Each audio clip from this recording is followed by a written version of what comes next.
we're getting more and more kids who are suffering with anxiety. They're going to the doctor. There's so much pressure put on them. And to have those hard conversations with those parents, it was difficult sometimes. And the parents don't want to hear it. But Mr. Huff, I just want the best for my child. I understand that, but you're putting some undue pressure on your child. Give them a break. They don't have to take all honors classes. Right. It's going to be fine. They're going to get into college, but they don't have to make all A's. I know this. I want that for my kids, but it's not the end of the world if they don't. Welcome to Wire Talk. We're so excited that you found us. We are in the middle of our Back to School series, and today we are featuring a former principal of an elementary, middle school, and high school.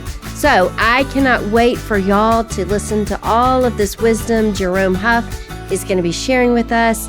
He is an amazing guy, and I think you're going to love him. Well, hello, everybody. Welcome to Wire Talk. We are so glad you're here with us. We are almost done with our Back to School series. And today you have me, Emily, my mom, Karen. Hey, Mom. Hey, how are you, Em? I'm good. And we also have a guest speaker today. Yes, Jerome Huff. So he was a principal in an elementary school, middle school, and high school. He's now retired, but then he went back to work in the Georgia Department of Education. Yep. And he has been, I think y'all are going to find he's a great source of knowledge. Yeah, and everything he says is so great. And he's also a man of faith. And it's just cool to see how he intertwined his love of education and his love for Jesus and kind of just took where he was in his season of life and showed up for these parents, but also showed the light of Jesus. And it's very encouraging. So you're in for a treat. And especially if you've got students in middle school or high school, he's going to give you some really good practical tips to have a good year with your students, administrative, and the teachers. So let's get started.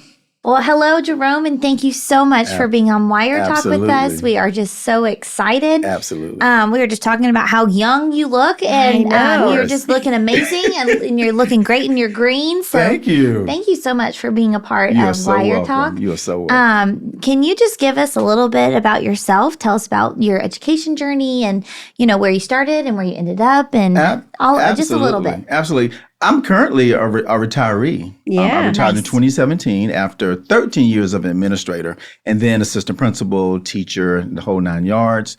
And I retired in 2017 and I now work for the Georgia Department of Ed. And my official title is School Effectiveness Specialist, but in lay terms, it's a principal coach. Okay. And our team works with the bottom 5% of schools throughout the state of Georgia. So we're responsible for the metro Atlanta area. And we have other team members in the north and the south. And it's really different from being a principal because I think I was in a bubble, being in the Roswell area, but it's very rewarding. And I think what I found out is that, teaching is teaching wherever you go. Right. And being an administrator and now as a principal coach, you almost give the kind of the same advice and the same coaching tips, but just at a different level, a different group. So, but I've enjoyed it. I'm not sure when I'm going to retire for real, but we shall see. We shall see. That's right. But I 13 years of being a principal was the epitome of what I felt my educational journey was. I never imagined that I would miss it. I think I was telling you earlier that when I first retired, I think I had withdrawal symptoms. I can't believe it. I said, I can't wait to retire. But then I'm like, wait a minute. What do I do? What am I going to do? But it was really a highlight of my life. And did you love that high school age, being a principal? I did. A lot of people asked me because I was a principal of elementary, middle, and high, and they would think that elementary school is your favorite. I said, no, high school was my favorite because I started off as a high school teacher. Yeah. And I've always wanted to be a high school principal. So that was my favorite, getting to know the kids. I was a pretty good disciplinarian. And to flip it sometimes at the school dances, I'm dancing with them. I'm telling jokes with them. But Monday morning, let's get it together. So, but I really love that. I really love that. I was a former teacher, as I told you, and I ran into one of my former students yesterday, and I texted my mom. I said, it's just something sweet about seeing he's now a junior in high school. Wow. And I was like, it was just so good to see him. And he's like, his face was like, oh my goodness, she still exists. I'm like, I'm still here. I'm still here. So, but it's just, your students have a special place in your heart forever. That is true. That is very true. So what drew you to education in the first place, and what kept you for so many years? Wow. So when I started college, in my mind, I was going to major in public relations. Okay, that was my major. That was your major? Yeah. And I was going to work for Coca-Cola, or at the time, Xerox was really big back in 1979. I remember. That's what I was going to do. So I'm taking my classes, and I had a professor. His name was Dr. Cochran. He was a U.S. history professor. I said, man, he is so entertaining. So I think I'll take another class from him. And to make a long story short, I found myself taking, by the 5th class, it was always with him. And finally he said, Jerome, it seems like you love my class. I said, I do. And I've been kind of following you a little bit. And if you're a storyteller, why don't you think about going into education? I said, wow, I never thought about that. So I said, I think I will. So because of Dr. Cochran and how he got so involved in him telling these stories, he was really personal with it, kind of gave some backstories. I said, that's what I want to do. I don't want to just, go by the book, but I want to do that and make an impact with kids that way, just telling history facts and maybe telling some things that they don't know from the textbook. So I had to do the research myself. And what kept me is I felt like I came from a single parent home, and a lot of my parenting, a lot of the way that I ran my schools, I think had a lot to do with my father not being in the house and me wanting to be an example for the students and especially for young boys because I knew what it was like not to have a father in the house. So I wanted to do that. And I had ample opportunity in elementary, middle, and high school to be that role model for them. And I think that's what kept me. And similar to you, I still have students who I see from time to time. As a matter of fact, I was at a funeral and one of my former teachers said, Mr. Huff, I was at the bank in Roswell and she found out that I used to work at Roswell High and she said, you know Mr. Huff? I said, of course I know Mr. Huff. She told her story when I was her elementary principal of how she got in trouble and whatever I said or did, I don't know what it was. She said it made a huge impact on her. And she said, please tell him thank you and that I just love him so much. And she gave her her card and I emailed her yesterday. She emailed me back. So similar to you, Emily, it's just like, I didn't remember doing that. I don't remember saying that. Sometimes when I go out to restaurants toward the end, they'll say, I know you don't remember me, Mr. Huff. And I'm going, no, I don't. And they'll tell me a story, and it just does my heart good to know that I had an impact. So that's what kept me, Karen, in education for so long. Just wanted to be that positive impact for students. I love that. I love That's wonderful. Well, you said you've been in elementary, middle, and high school. So you've been really from K to 12. That's and right. So what have you seen over the years has been one of the biggest changes in the school system or from elementary to high school? Well, when I retired in 2017, I'll use that as a preface. I think the biggest thing is once in high school, we want the kids to advocate for themselves. And I think at the beginning, I did not see that a lot. Some of the parents wanted to, for lack of a better word, hover a little bit. So one thing that I really tried to install in my parents, especially during freshman orientation, I know that you still want to, this is your baby, but have you seen your baby lately? Yeah, They're not really a baby. It's a big baby. So you want to be sure that the kids advocate for themselves. So I think one of the biggest things was making sure, and I tell the kids this as well, you don't have to tell mom and dad everything, problem solve for yourself. You can tell them what the situation is, but you don't want them coming to the school. You don't want them emailing. Try to solve the problem for yourselves first. So I think that was the biggest thing. And I did see a lot of that because sometimes there were issues I wouldn't even call the parent. I go, I'm not going to call your mom or your dad. I want you to figure it out. Figure it out. Come back to me in the morning. Let's see before we have to go that route. So I think that that's one of the changes. And also technology has really changed the game as well, especially the last couple of years, even though I've been retired for almost 8 years. That has really, it can be a positive or it can be a negative. So, and it does have an impact on schools, unfortunately or fortunately. So I would say those two things. Hey, mamas, have you ever wished that Karen would come to your community and speak to the moms in your church? Well, it's time to stop wishing. We are booking speaking engagements for 2026 right now, and Karen would love to come teach her life-changing content on temperaments, discipline, and all things motherhood to the moms at your church.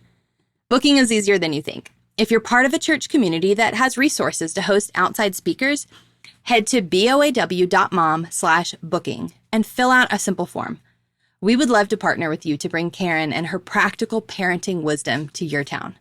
So head to boaw.mom/booking and fill out an inquiry form today. All right, let's get back to the show.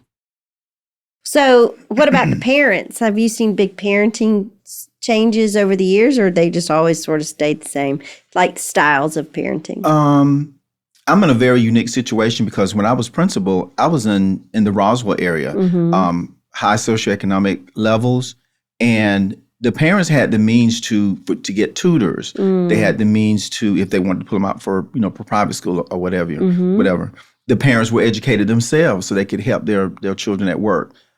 Right now, working with the Georgia Department of Ed, I work with Title I schools, and I don't see that same advantage for the parents because, one, they don't have that educational background. Two, they're working all the time. Right. So they're not advocating for the kids as much unless there is a huge problem. Right. So I would say the parents who live in the affluent areas, they want the best for the kids, but so do the parents who are in the Title I schools. Sure. It's just a different way of kind of getting that. And you could tell it that I don't work with the parents now, but just listening to the principals, Sure. you know that the parents want the best because they're sending the best that they have. That's right. So all parents, whatever background they come from, they want the best for their kids. It's just that it's kind of go about it a different way. So, Absolutely. yeah, if that makes sense. Yeah, totally. You kind of mentioned this, that technology is sometimes positive, sometimes negative, which I think you're correct. But how do you think it's changed in the school from social media to smartphones? Now there's AI. Right. What are you seeing in how it affects the students? Do you So think? that is such a great question. When I started high school principalship, social media could be a beast or it could be, the greatest thing ever. A lot of some of our discipline issues came from a child posted something on social media, another child saw it, or a parent posted something on social media. Yeah. And then it bleeds into the school. So we're having to solve that. And sometimes it takes hours and hours and hours away. And then there's a back and forth, and you think the problem is resolved, and then it comes back again. But on the other hand, there are times when social media, you're taking pictures of a school event or you're taking pictures of something that happened in class and you can see the positive impact that it has. So I think that now with Instagram and Twitter and Facebook, I think if kids use it for their advantage, I think they'll be fine. AI, I think that's a whole nother beast. And I'm not a principal in this school, but what's happening now is I feel that the educational realm is trying to embrace AI and not see it as the boogeyman, because I think a couple of years ago when AI was first coming about, kids would take advantage of it and here's my paper, when it was AI generated and the teacher, no, this is not your writing style. What's going on? But I think now that educational systems are trying to leverage AI and how best to use it in the classroom because it's not going away. Right. There's money being built into it. There's so many AI companies that are benefiting from it. So how can we leverage it in the classroom without having it as a cheat mode for kids? Because we want it to be their friend, not to sneak and do it, but hey, let's really look into this. So just like any social media influence, I think AI is going to can have a positive impact. I don't know what the impact is going to be right now, but I think the school systems are embracing that as this is something we need to look into. I love that. Yeah. That's good. So across all age groups, students are reporting higher levels of anxiety and depression. I'm sure you've seen it. Absolutely. What's changed about the pressures that the students face? Again, I'm going back to my 2017 and beyond. When I got to middle school, anxiety and I didn't know what that was when I'm old. If I wasn't feeling well or, having thoughts, I just kept it to myself. Sure. I certainly didn't tell my mom about it. Yeah. I didn't tell others, like, deal with it, Jerome. What's going on?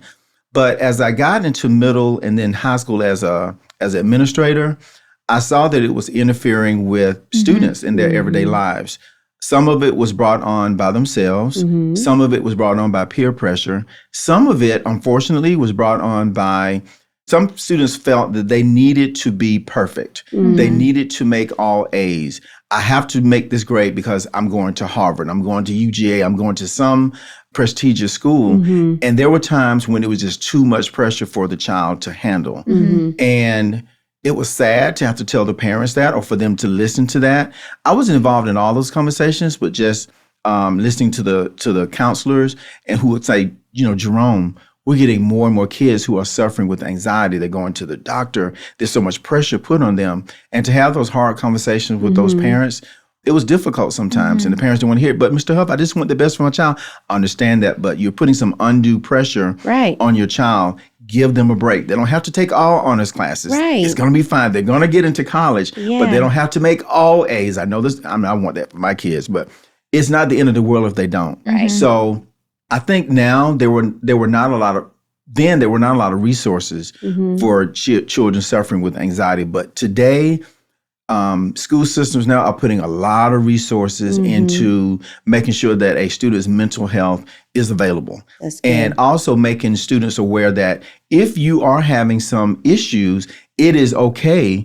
Yes, you can go to your principal, but now I think it's bleeding into the classroom, because there are some wonderful teachers out there who are parents, and they can deal with that. So I think now teachers are being exposed to how to deal with children who are going through anxiety, instead of just pushing them off, to the counselors, or just write them a note. Get class started, and let's talk about it outside of class, especially high school and middle school, where they can have those adult conversations with them. And I think with the teachers getting knowledge, that they will know, okay, I've had this conversation. Now it's time I need to kick it to the counselor. The counselor to kick it to the social worker. We need to call home. So I think with the amount of resources that are available now, I think that's making dealing with the pressures that the kids are having and going through a little bit more easier. So I'm glad to see that. And even in the schools that I work with now, when I work with the high schools, I just work with the elementary and middle schools now, I gave them that advice. If I'm sure you have kids who are suffering from this, let's not ignore them. Let's make sure the teachers have the resources they need to make sure that the kids are getting what they need. I love it. Sounds like you're a great advocate for all of those principals and administrative and administration. Thank you. Goodness gracious. That's a word. I don't know. Golly. It's a mouthful. Goodness me. Well, we'll blame it on the baby. That's right. Thank you. I appreciate the grace. I don't have to be perfect, so that's good. There you go. Woo. Okay. What do you wish more parents could understand about what teachers and are really dealing with in day to day? So, God, all these questions are so good, but that's a really good question. I know. So now that I have a back seat to what principals and teachers deal with, in my job, I have to make sure that the teachers and the administrators have the frameworks they need to make sure that class is going great, to make sure that when you evaluate teachers, that you have the tools you need to give them the right feedback. So I think parents don't know that there are so many behind the scene tools that the teachers must use. They have to do lesson plans. They have to go to collaborative planning. Collaborative planning is, as you know, as a third grade teacher, at least twice a week, you're going to go and plan. Then you have to come up with a lesson plan. Then you have to get the resources for the lesson plan, because you want to make sure that Monday morning when you start a new lesson, you have everything you need, but you got to plan for it. So parents don't know that. Parents also don't know that sometimes there are district initiatives that are coming forth. Oh, by the way, we know you're doing X, Y, and Z, but this initiative you need to pay attention to as well. So a lot of times when parents have contacted a teacher, they're at their wit's end, because no, I don't have time to talk to this parent because I have to get this lesson plan together, or I have to go to this professional development. If not, I'm going to get in trouble, or I have to have so many hours in X, Y, and Z. So there's so many behind the scene things that I think parents don't know, that I think that parents need to know, that, yes, your child is important, but if the teacher doesn't get these things out of the way, if they don't have the correct lesson plans, if their professional learning is not up to par, then they're not going to be there. So sometimes I think it can be a bit much. In some of our urban schools, I think sometimes overcrowding in classrooms has a lot to do. Of course, you would like a good ratio, but if it's not, a lot of papers to grade, a lot of parents to call, and sometimes it can be overwhelming. So I think that's something that parents need to know, and be a little bit more empathetic with before they pounce on them. Yeah, before they pounce on them. So what I hear you saying is parents out there need to give teachers and administrators grace. Yes, ma'am. I do.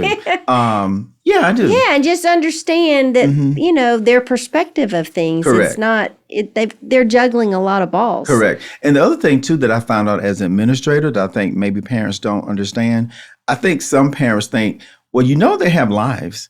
You know that when the bell rings to go home, they do get to go home. They have husbands. They have children. Right. They have outside interests. So they're not home grading papers. Well, I hope not. Yeah. I used to at first when I first was teaching. It was a mistake. But I think parents think that you're at the school, you have to be available to me 24/7. When I email you at 7:30 at night, why didn't you answer me? Yeah.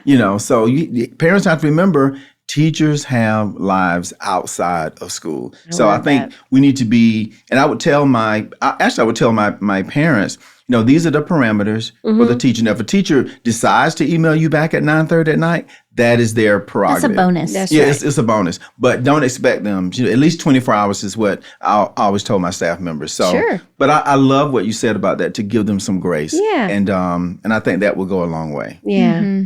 Okay, well, let's think about the students who are thriving. What are some common threads in their home life or, parent-school connection? I think it goes back to something that I stated earlier with you guys. And if you have kids who are thriving, most of the time they have a parent or they have parents who are educated. Right. All parents want the best for their children, but they're a little bit more involved in the kids' lives. Kids who are thriving not only in the classroom, they're also thriving outside of the classroom. Are they in a sport? Do they have a hobby that they like? I'm gonna use the example of my daughter. She's 21 now, about to be a senior at Kennesaw State. From the time she was in maybe second grade until 10th grade, she was a gymnast, and she was a competitive gymnast. And she attacked the gymnastics the way she attacked her classroom. She made sure that she got her homework done. There were many nights when I'm going, Autumn, if she's looking at this, I'm sorry, honey, I'm using your name. I'm on the sofa, and she's at the kitchen table, still in her gymnastics uniform, doing her homework. I said, honey, can you do some of it? In the morning, no, the teacher said, blah, blah, blah. So to see that, and I'm just there, and I wasn't going away. I was going to be there right there for her, trying to be that dad, support for her. My wife was a teacher, so she was doing her thing, getting ready. And I think that that Autumn did thrive with that, because she knew that she had the parental support that she needed. Right. But she also had another interest outside of school. So it just wasn't school all the time. And especially in high school, the kids that thrived, they were some were in multiple sports, some were in activities, because you have to have that balance. Otherwise, that anxiety and that pressure is going to come, to those children. And I think with parents who want to see their parents thrive, just give them the space they need. Kids who don't have that parental support, they're gonna find a way. If I can use my mom, for example, my mom was a blue collar worker. She had a high school education, but she knew that she wanted something better for me and my two sisters and my brother. So she said, I know y'all want to go to college, and that's what I want for you guys too. So that was always in the back of our minds. So I feel like I did thrive, and my sisters thrived, my brother thrived, because we know what we needed to do to be successful in the classroom. But we all had sports. I was real big in the 4-H program. That was one of the things that I did. I was involved in student council. I had all these things, so it kind of balanced out. Sure. So I wasn't going crazy, just studying all the time. So I think I thrived that way, and I think a lot of the students who I've seen thrive, they have that work-play balance, and they had parents behind them pushing them, kind of like their wind beneath their wings. I love that. That's great. So we've asked the preschool director, the elementary principal, and so we're going to ask you too, what is a good way that parents can support their kids and their teachers this year that they may have not thought about, like especially in middle school and high school? Like, how can they love on their administration and parents, and just or teachers? How can they do that? That's a great question. For high school, I know parents feel like, well, they're in high school now. I'm not going to be involved in school. There are so many things you can do. Make sure you look at the school's website to see what are some of the activities and see if you can volunteer at the school. Oh, that's a Now, great the idea. parent is going to say, Mom, don't come to school. Dad, you don't have to come. No, you want to get involved. You don't have to be in their face, but you want to be involved. I had a very strong PTA at all three of my schools. I'm very fortunate to have that. And they didn't do it for favors. They didn't do it to, I'm going to get, Jerome's ear. They did it because we asked them to get involved, because sometimes it's good for the kids to see their parents involved in life after school.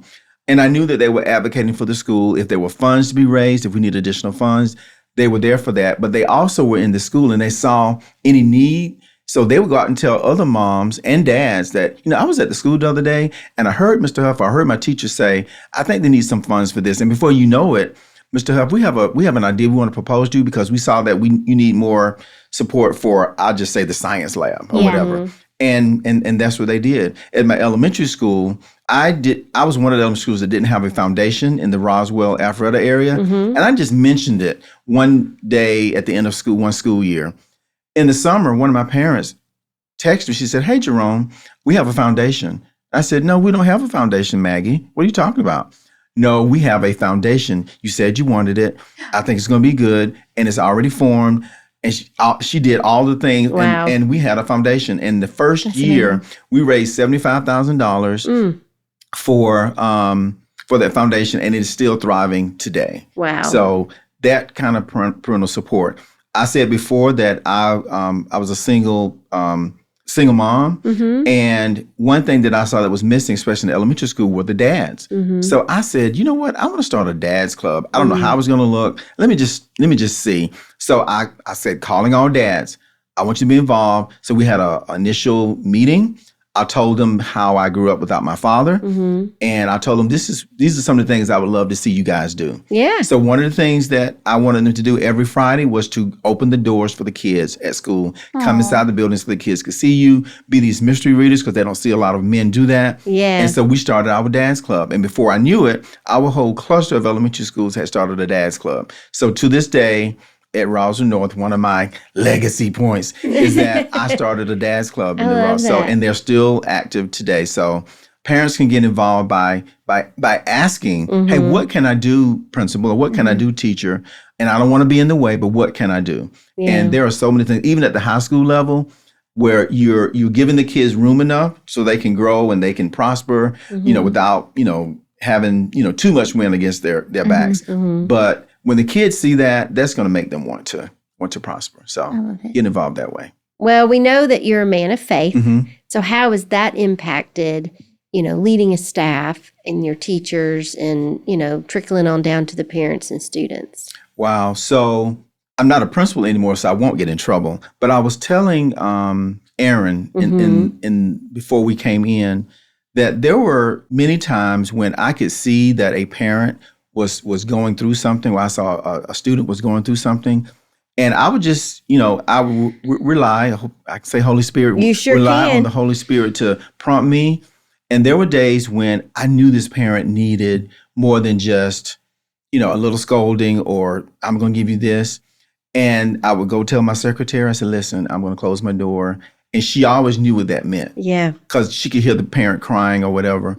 And I say, do you mind if I pray for you? And again, separation of school and state. Sure. But I could not help it. And I did it at all three levels. It wasn't every day, wasn't every week. But there were times when I knew that this parent needs more than just a word, just from Jerome. You need a higher source of power. Yes, we're going to help you do this, but you need peace. I'm a director. Do you have a youth pastor to help your child? Yeah. Go to your local church to make sure that was there. My staff knew that I was a man of faith because I told them, and they knew I was very active in my church. They knew I sang on the worship team. They knew all these things. there were many times where I would hear a sermon from my pastor, and I'm going, especially in the summer, I said, that sermon is so good. So I would turn this sermon around because I always try to give like a motivational speech at the beginning of the year to kind of get everybody going. And I would turn my pastor's sermon into my motivational time. I love that. That's amazing. And some of the teachers would say, Mr. Huff, that sounded like a sermon. I said, it was, but I just used it. So I was never ashamed of my faith. I knew there were certain boundaries that I couldn't go and preach. Sure. There were times when we had the Student Christian Alliance at the high school. There were times when they said, Mr. Huff, can you please come and speak to our group? I said, of course I will. And you just know the line that you have to cross. So, and there were times every year before I started school, I always went to the school before everybody else, and I prayed for the school year.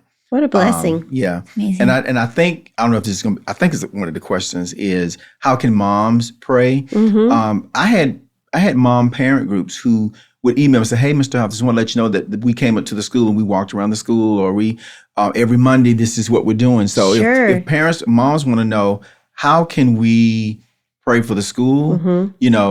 Do that every Monday, Absolutely. Whatever you want to do. And parents would always, if there was an issue that would come up, especially in the high school, I would get so many emails to say, Mr. Huff, we're praying for you today. We know this is a hard time. Unfortunately, we've had student deaths. We've had teacher deaths that come up. And I would always get an email from at least 10 or so parents. Mr. Huff, we're praying for you guys. What do you need us to pray? And sometimes I would call a parent and say, hey, can you pray for X, Y, and Z? I didn't have to broadcast it to the entire school or to the entire school district. But that let me know that, one, I know that parents are out there who love God and who want the best. And they knew that I was a man of faith as well. And I didn't mind them doing it at all. That's awesome. I just had to make sure that I knew where the lines were. So Yes, That's right. I think I did cross them sometimes. I bet you'd be a good preacher, though. I don't know about that. I think you would. I think I'd like to hear it. I would too. What do you believe that God is doing in and through public schools right now, even through all of the challenges? I think that with all of the challenges with funding and with, let's talk about, the federal part of the, Department of Education, I think it's just a time for parents and believers just to really buckle down and just say, God, have control of the school system. Yes, we have superintendents. Yes, we have principals, but they are not in control of this world. You are. So no matter what we hear in the news, no matter the funding, because there's funding that's going to be cut. So just pray for divine guidance and intervention of how can we make do with what we have? Because there is a lot of power with parents. There were times when I needed parents, when like, oh my God, how am I going to do this? I just let the parents know. Say, hey, this is an issue we're facing. So I was very fortunate and very blessed that my parents responded every single time I needed them. So if anything, I would just tell the parents, parents, if you're listening, just keep an ear out. Yeah. See what the school needs, see what they want. Ask questions. When you go to the school PTA meetings, listen to see what the principal is saying. And if you just want to ask him or her, hey, what do you need from us? I think that would be very helpful if they do that. Well, it's like you said earlier, parents want to help. Absolutely. And they want the best for their children. Absolutely. So if they know that there's some funding or whatever that you're not getting that they could help out with, absolutely, then they want to help. So that's good. Well, looking back at your career, what are you the most proud of? Wow. And what gives you hope for this next generation? That is a loaded question. I know. So I tell you exactly one of the things I'm proud of. I was at my elementary school for 6 years, and I hope I left it in a better place than I found it. Not that it was lost. And I feel like I did, and I left it in good hands for the principal. And to this day, the Roswell North Elementary School is still thriving. Shout out to Roswell North. When I went to Elkins Point Middle School, I was only there for 1 year. My goal was to leave it in a better place than I found it. And it was in trouble. And even though I was there for 1 year, I left it a better place than I found it, thank God. When I went to Roswell High School, which is one of the most premier high schools in the state of Georgia. It's a good one. I wanted to leave it a better place than I found it. And I feel like I did. and it is thriving to this day. So I think feeling like I had a part in making sure that those 3 schools, that I had a positive impact. I get asked back sometimes to speak, and who does that? So I'm appreciative of that. But the other thing to what you were saying is hearing students talk and say, "Thank you, Mr. Huff." I think one of the most impactful things that came, I know you guys remember the George Floyd incident and how that just, influenced everyone. I got a lot of DMs and emails from former students who were not Black, who said, "Mr. Huff, I thought about you. I thought about some of the things you told us. How are you?" I just want to say I just couldn't believe it. So knowing that you had an impact on students, it makes me feel good. And hearing from those students, I still have 2 students to this day. I was their elementary principal. They're 2 brothers. And to this day, they call me Papa Huff. Text them, email. One of them, if he comes in town, there's a couple of teachers that he always wants to meet with us. He has a family of his own now. So just knowing that I wanted to have a positive impact on his life, those are some of the things that I really thank God for, that I was that positive influence, that they don't look at me and think I was a wicked warlock or something. Yeah, sometimes I was. They didn't like some of the discipline at times, but I didn't do it out of malice. I did it out of love. I did it out of respect and wanted them to be a better student. Sure, absolutely. Well, at Wire Talk, we're very practical. We're very encouraging. So what would you give the moms? Could you give them any practical advice or encouragement as they walk into this? Maybe it's a new year of middle school or high school, or maybe they're hitting their senior year or they're wrapping it up. What would your practical advice be or encouragement? For the elementary parents, I would just say, just be involved with your child. Make sure you listen to see what the teacher needs. Don't pounce at the first chance of if there's an issue.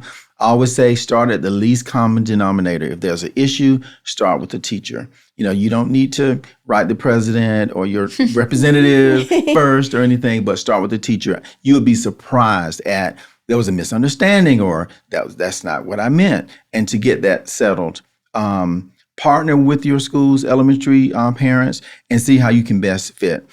Middle and high school parents, even though you're not there 24/7, but you still can find ways to support your teacher. But always ask the teacher. If there's a science fair, if there's a book fair, if there's an activity going on, how can me and my mom group, how can we support? Because you'd be surprised.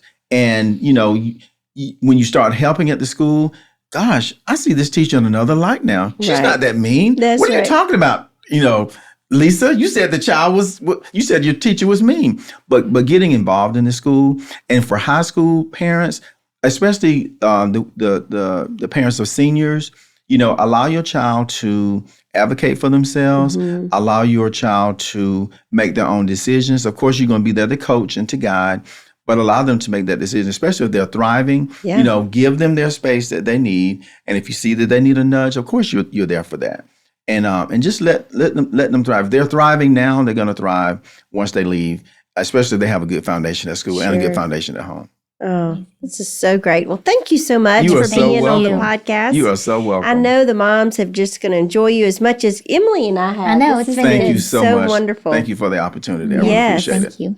Well, Mom, that was such a good episode. I know. Wasn't he was so great. He was so great. And guys, he looks so young. I know. He said he was 63. I'm like, what? And he doesn't, getting ready to be 64. I know. He doesn't look a day over. He doesn't look. I thought he was literally in his 50s. I know. So anyways. He was great, though. Thank you, Jerome, for being on Wire Talk. I totally loved everything he said. I was like, oh, I love that. I love that. And I was thinking to myself, stop saying you love that. I said I love that like 50 times. Well, you know what? That's funny because I said the same thing in my head. I'm like, Emily, quit saying it. I know you love it because they're thinking they love it. They don't need to hear Mom say it. Then you say it and then they're thinking it. So, but anyways, you're going to love this episode. So just buckle up. You're going to enjoy it. But anyways, that is the last of our back to school series No. for public school. Correct. And then next week we have a real treat, and we're going to talk to all the homeschool moms, and we have our own Katie Leiprant, and she's going to come in and talk about her journey of her homeschool journey. So don't forget to check it out next week. So we'll see you then. See you later. Bye.